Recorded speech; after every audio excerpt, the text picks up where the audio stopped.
shipping changes.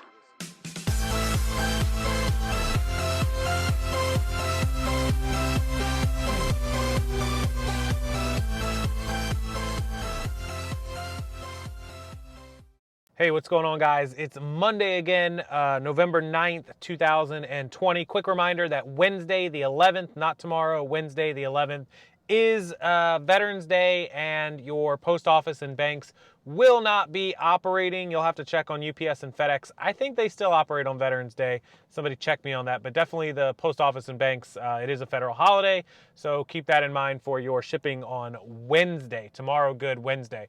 My friends in Florida into Georgia and Alabama, looks like we're going to get a little bit of a tropical storm. Appears to be just a bunch of drenching rain. Please be safe, be careful. It's going past me north. I'm good. Don't worry about me and our house that we're selling. It's not going to float away, thank God. Okay, today's topic. Why am I out in the car? Why am I videoing you from here? Well, today has been that day / that weekend. Let me tell you. On Friday, I got a letter from UPS and a check. About 2 weeks ago, they lost a package of mine, a personal package, and they sent the check, but they mailed it short. They put the actual number in the little reference note, but the amount the check was made out for was wrong, and they issued the check to not me. It doesn't matter who they made it out to. They just made it out to not me. Not my business, not my name. They just screwed it up completely. So I had to come down here and mail out some forms back to them. I took it to the UPS store so they'd pay for the shipping to get them the right forms, to show them proof of my business so they could rewrite a check. It's a big nightmare. And it's a solid check. It's almost $200. So it's a little annoying, right? Don't need the money, but I want it. So $200, and that's number one. Something not going right? Number two, if you don't know, I'm building a new house, and the permits are just completely delayed, and the builders give me the runaround. I've been back and forth with them all weekend, all day, just driving me insane. And the longer they delay getting started, obviously we have the holidays, so there's going to be some missed time. We have COVID, we have the new president, possibly, we have, the change of the year. There's going to be a lot of things delaying it even more. So the longer they put off building my house, the longer I have to go get a rental, because I have to be out of my current house in a month, and that means I got to pay to live somewhere temporarily, and it's not cheap to rent a short-term place that is pet-friendly for 2 dogs and in a good area and accessible. So you're talking about $2,500 to $3,000 a month probably, anywhere from $80 to $100 a night after you factor in tax and service fees and pet deposits. So, that's not cheap. 3 to 4 months, $9,000 to $12,000 to live somewhere? There goes a chunk of my change of selling my house. That's not cool, just because my builder's taking their sweet time. So that's been another issue. And finally, I got a letter Saturday in the mail, which I actually didn't even open until Sunday, from the IRS. And I want to give you guys a warning, because this seems to be happening a lot. So everybody knows that in April, your taxes are due and supposed to be paid. For those of us with a business that pay quarterly, whatever the remaining balance is to be paid off in April. Well, because of COVID, it was extended till July. And I took full advantage, no reason not to, of there's like a mosquito flying around my car, of the July deadline, of the extended July deadline. And so if you guys don't know, I had to pay the IRS nearly $50,000. It's a big amount of money. And partly because I didn't take, a lot of deductions that I normally take, because I wanted to show more income for my house, to get approved for more of a house. And because just, some years I just pay the IRS more because I just don't want to take all these deductions and just throw up red flags. They're all legitimate, legal, I have receipts, but it's just better sometimes not to. So, and next year, obviously, because we lost some money because of COVID, it'll be easier to take deductions and show, more of, or less of a profit, because that's what happened. It's the fact.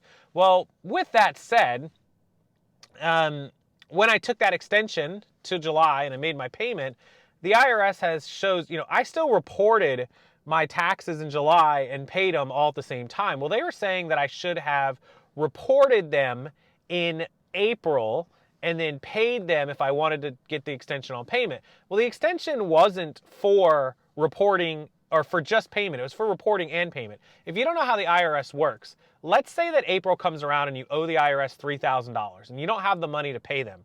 Send your taxes in and tell them that you owe them $3,000. Send them what you can, a couple $100, $400 or $500, whatever it is that you can send. Report the taxes and send them something. Here's why. If you send the IRS, if you owe them $3,000 and you send them in your taxes and you pay them something, even just a couple $100, and you owe them a balance, you can either A, get an extension, a 6-month extension to make the payment. So that gives you 6 months to make the payment.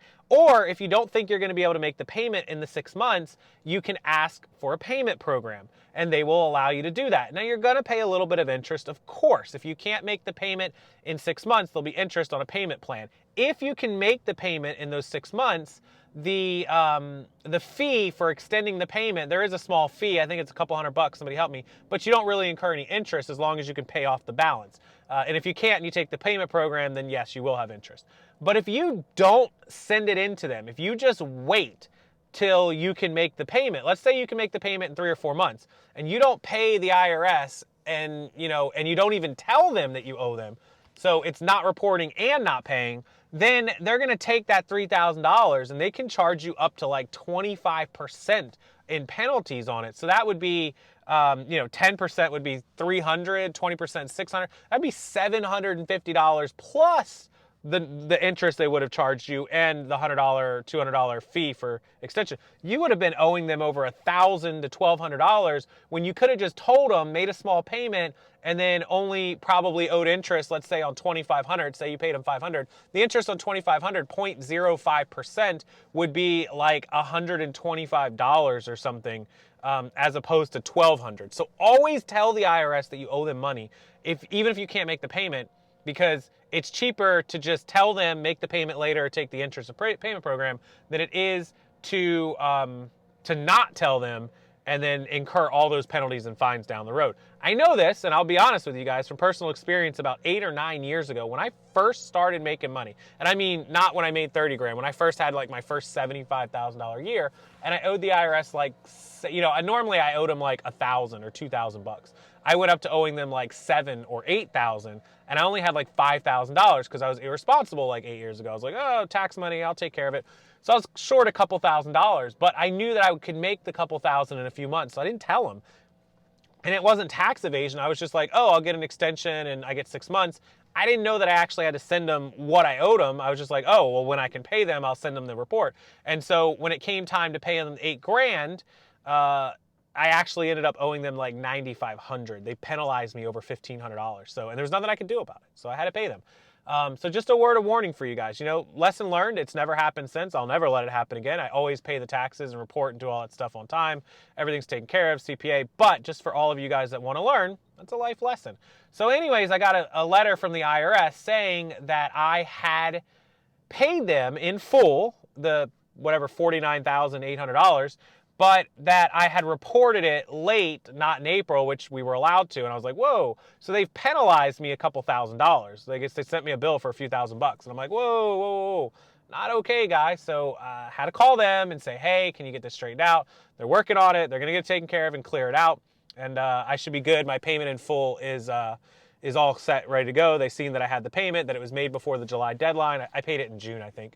And they're all good. They're happy. So they just, a lot of mistakes, long story short, which wasn't short, but they sent out a lot of mistaken letters. So if you get a bill or a letter from the IRS and you reported and paid them before the July 15th deadline, then you should be all A-okay. And all you'll have to do is call the number that's on that letter and give them your information.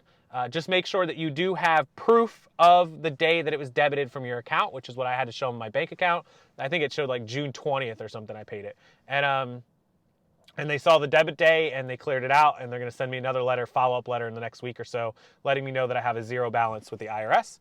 And then we'll be all set. But it was just a little bit of a scary letter and everything crazy happening all at one time. So don't get your head down. If things happen, just make the calls, take a breath, slow down, deal with it, pay the money, arrange payment programs, pay whoever you owe, collect whatever you owe. If people owe you money, like UPS owes me money right now, do everything you have to do and just mark it off the list. Even if you just take care of one thing a day, just one item a day, then you're all set, and you'll get that list cleared off and you'll be okay and the stress will be gone. Trust me, nothing lasts forever, and everyone's willing to take a payment program if you don't have the money. Hopefully you have the money, or you already paid the money like I did, and you don't have to worry about that. So put your head up, guys. Keep your chin up. Don't let things get you down. Things get crazy. I get all kinds of bad emails and messages and letters in the mail, and none of it's ever good. Trust me, I never get letters in the mail that say, here's $6,000, have a great day. Never happens. But yeah, when bad things happen, just check that list off one at a time and you'll be all set. So have a wonderful Monday, guys. Wonderful rest of your day. I'm going to go get some dinner, and I'll see you guys a little bit later.